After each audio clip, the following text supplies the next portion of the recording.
নমস্কার, আমি মুকেশ। আবারও একটি নতুন ভিডিওতে আপনাকে স্বাগত। আমরা এখানে নিফটির ডেইলি টাইম ফ্রেমের টেকনিক্যাল চার্ট দেখছি। নিফটিকে আমরা যদি এখানে একটু ভালো করে লক্ষ্য করি, এখানে দেখুন নিফটি একটি লেভেলকে ব্রেক করে দিয়েছে। আমি যদি এই দারভাস বক্সটিকে আপাতত হাইড করে দিই, তো এখানে ড্রয়িংটাকেও ডিলিট করে দেব। একদম ক্লিয়ার একটা চার্ট। এখানে ক্লিয়ার একটি চার্টে আমি যদি দেখি, নিফটি কিন্তু লাস্ট সুইং হাইটিকে এখানে ব্রেক করে দিয়েছে। এই হাইটিকে ব্রেক করে দেওয়া মানে নিফটি এখানে আপ ট্রেন্ডে চলে গেছে। আর আপ ট্রেন্ডে চলে যাওয়া মানে আমরা কিন্তু এখন অ্যাগ্রেসিভলি মার্কেটে এন্ট্রি করার চেষ্টা করব। কিন্তু অ্যাগ্রেসিভলি মার্কেটে এন্ট্রি করার আগে আমরা যদি নিফটিকে ভালো করে অ্যানালাইজ করি, তো এখানে যেহেতু একটি রেসিস্ট্যান্ট লেভেলকে ব্রেক করে দিয়েছে, নিফটিকে যদি আবারও উপরে যেতেই হয়, তো এই লেভেলটিকে কিন্তু রিটেস্ট করতে হবে। এই লেভেলটিকে রিটেস্ট করার পর তারপর হয়তো নিফটি উপরে যেতে পারে। কিন্তু যদি নিফটি কন্টিনিউ উপরে যায়, তো সেখানে একটা সন্দেহ থেকেই যাবে যে নিফটি কখন যে নিচে আসবে, আমরা হয়তো সেই ডাউন মুভটিকে আন্দাজ করতেই পাবো না। কারণ নিফটি এখানে যতবারই নিচে আসছিল, এখানে দেখুন প্রত্যেকটা সাপোর্ট লেভেলকে এখানে ভালোভাবেই রেসপেক্ট করেছে। এখানে এই লেভেলটিকে ব্রেক করে দিয়ে এখানে রিটেস্ট করে সোজা নিচে এই সাপোর্ট লেভেলটিকেও যখন টাচ করেছিল, টাচ করার পর আবার উপরে গিয়ে এখানে সোজা নিচে। তো প্রত্যেকটা লেভেলকে রেসপেক্ট করাটাই মার্কেটের ধর্ম। আর মার্কেট যদি এই রেসিস্ট্যান্ট লেভেলকে ব্রেক করে দেয়, এই লেভেলটিকেও রেসপেক্ট করাটা খুবই জরুরি। মানে যদি কিনা নিফটিকে উপরে যেতেই হয়, তো এই লেভেলটিকে রেসপেক্ট করাটাও খুবই জরুরি। কিন্তু যদি নিফটি এই লেভেলটিকে রেসপেক্ট না করে, তো এই মুভটি ধরে নিতে হবে আমাদের এখানেই শেষ। কিন্তু যদি নিফটি এই লেভেলটিকে রেসপেক্ট করে, তো এই আপ মুভটি এখানে আরো কিছুদিন জারি থাকবে। আমরা এভাবেই নিফটিকে ধরে নিতে পারি। কারণ এই ডাউন মুভটি জারি ছিল ততদিন যতদিন এই লেভেলগুলোকে রেসপেক্ট করেছিল।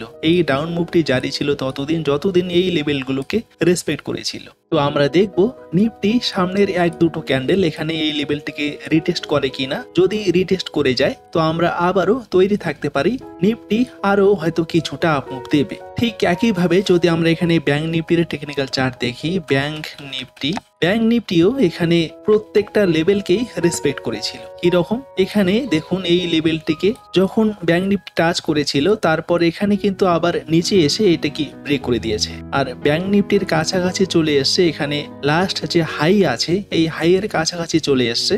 জানি না ব্যাংক নিফটি এই হাই পর্যন্ত যেতে পাবে কিনা, তবে যেহেতু এই লেভেলটিকে ব্রেক করে দিয়েছে, এখানে এক দুটো ক্যান্ডেল এই লেভেলটিকে টাচ করা খুবই জরুরি। যদি কিনা এই লেভেলটিকে ব্রেক করতে হয়, তো এখানে ব্যাংক নিফটিকে আসতেই হবে। কিন্তু যদি এখানে না আসে, তো লাস্ট ধাক্কাটা খেয়ে এখানে ভালো রকম একটা ডাউন মুভ আমরা ব্যাংক নিফটির মধ্যে দেখতে পারি। তবে নিফটির মধ্যে আমরা যেমন দেখছি এখানে ওভারসোল্ড জোন, এখানে নিফটির মধ্যে একটা ওভারসোল্ড জোন ক্রিয়েট করে দিয়েছে। আর এই ওভারসোল্ড জোন থেকে আমরা আন্দাজ করে নিতে পারি এভারেজ এখানে 10% মতো নিফটি আপ মুভ দিতে পারে। কিন্তু ব্যাংক নিফটির ক্ষেত্রে আমরা সেই আন্দাজটা করে নিতে পারি না, কারণ ব্যাংক নিফটি এখানে কোনো রকম ওভারসোল্ড জোন ক্রিয়েট করেনি। এখানে যেরকম ওভারসোল্ড জোন ক্রিয়েট করেছিল, এখান থেকে ব্যাংক নিফটি কতটা উপরে গেছে আমি যদি এখান থেকেই দেখি, এখান থেকে ব্যাংক নিফটি কন্টিনিউ মোটামুটি 10%-এর মতো উপরে চলে গেছে। কিন্তু এখানে bank Nifty oversold zone create না করেও ব্যাংক নিফটি এখান থেকে মোটামুটি 7%-এর মতো উপরে চলে গেছে। আর সে কারণেই ব্যাংক নিফটির মধ্যে আমরা সেরকম একটা আপ মুভ আশা করব না। আমরা আশা করব না যে এই হাইটিকে এখানে ব্যাংক নিফটি ব্রেক করে উপরে চলে যাবে। সেই কারণেই আমি লাস্ট ভিডিওতে বলেছিলাম যে আমরা এই সমস্ত লেভেলে যে সুযোগটা পেয়েছিলাম মার্কেটে এন্ট্রি করার, কোনো একটা স্টকে এন্ট্রি করার যে সুযোগটা পেয়েছিলাম এই লেভেলে, ব্যাংক নিফটি বা নিফটি যেখানে দাঁড়িয়ে আছে এখান থেকে আমরা কম সুযোগই পাবো মার্কেটে এন্ট্রি করার। তাই আর কিছুদিন অপেক্ষা করাটা খুবই জরুরি। এখানে আর একটু সুইং লো তৈরি করলেই আমরা অ্যাগ্রেসিভলি মার্কেটে এন্ট্রি করার জন্য চিন্তা ভাবনা করতে পারি। এখানে আমরা দেখছি বার্জার পেন্ডের টেকনিক্যাল চার্ট, এখানে টাইম ফ্রেম ডেইলি। এখানে দেখুন পরপর 3টি ইয়েলো লেভেল আমরা দেখতে পাচ্ছি। এই ইয়েলো লেভেল 3টি এই জন্য দেখতে পাচ্ছি, এখানে সবার উপরে 200 SMA, তার নিচে 50 SMA, তার নিচে 20 SMA এবং তার নিচে ক্যান্ডেলটি ক্লোজিং দিয়েছে। এখানেও ঠিক একই রকম কন্ডিশন অ্যাপ্লাই হয়েছিল। এখানে এতগুলো ক্যান্ডেল দেখুন, সবার উপরে 200 SMA, তার নিচে 50 SMA, তার নিচে 20 SMA এবং তার নিচে ক্যান্ডেলগুলো ক্লোজিং দিয়েছিল। সে কারণেই আমরা এই সমস্ত লেভেলে এই স্টকটিকে ফলো করা শুরু করেছিলাম। আমরা এই স্টকটিকে ফলো করা বাদ দিয়েছিলাম ঠিক এই সমস্ত লেভেলে, কারণ এখানে সবার নিচে 200 SMA, তার উপরে 50 SMA, তার উপরে 20 SMA এবং তার উপরে ক্যান্ডেলগুলো ক্লোজিং দিয়েছিল। আর এখানে আমরা ফলো করা শুরু করেছিলাম এখান থেকে স্টকটি দেখুন কন্টিনিউ মোটামুটি 20% নিচে চলে এসেছিল।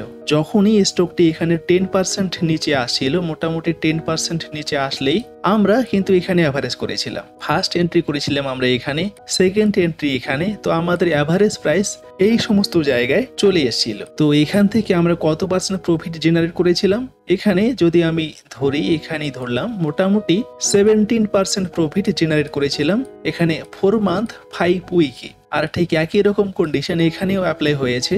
সে কারণেই আমরা এই সমস্ত স্টককে র্যাডারে রেখে ফলো করতে পারি। তবে এই বিষয়গুলো আমি শুধুমাত্রই লার্নিং পারপোজ আলোচনা করছি। আপনি যদি এই সমস্ত স্টকে ট্রেড করেন, অবশ্যই নিজস্ব অ্যানালাইসে ট্রেড করবেন।